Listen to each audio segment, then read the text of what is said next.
A diplomatic dispute between China and the United Kingdom is heating up, and the latest source of conflict is the BBC. China announced yesterday it is banning BBC World News from broadcasting within the country. Hong Kong's public broadcaster is following suit. We go to London and Tessa Arcilia, who's following the story for us. Tessa, let's go through what is behind this dispute and the actions announced yesterday by China.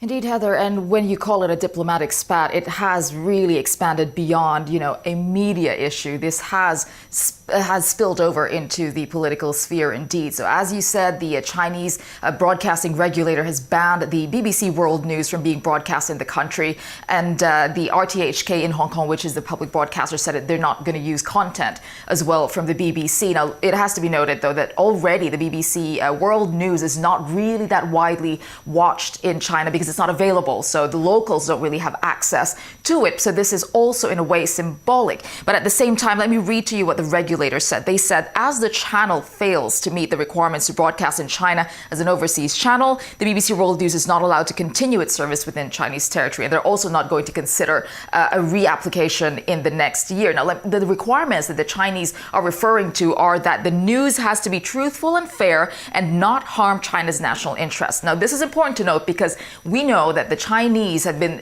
explicitly unhappy with the BBC's coverage of treatment of the Uyghur minority Muslims in the country, as well as reporting of COVID-19. Just a week ago, the Foreign Ministry had asked the BBC to apologize for what they called fake reports of COVID-19, and they called anything that had to do with Xinjiang lies. Now, let me add another layer of complexity here, Heather, because this banning of the BBC comes a week after the British media regulator had revoked the license of CGTN, that is a Chinese state-owned channel here in the UK. Now, the reason for that is more on a technicality on who owns the license and whether they have editorial control. But the takeaway from this is this action seems to be a tit-for-tat response to that. But is it really just tit-for-tat? The conversation going on here is whether this could really spill into a much bigger sphere, Heather. But the latest move is that China has banned the BBC. So we will have to wait and see what is next. The BBC said they're disappointed with this action. And as you say, as it moves into the political sphere, what kind of political reaction are we hearing at this point, Tessa?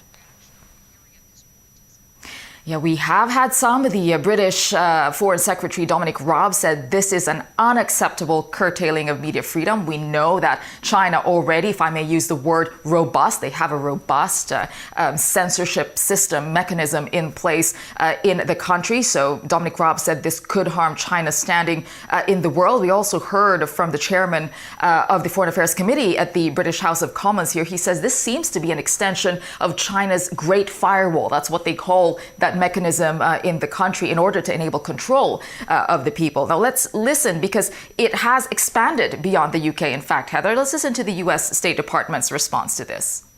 We absolutely condemn the PRC's decision to ban BBC World News. The PRC maintains one of the most controlled, most oppressive, least free information spaces in the world.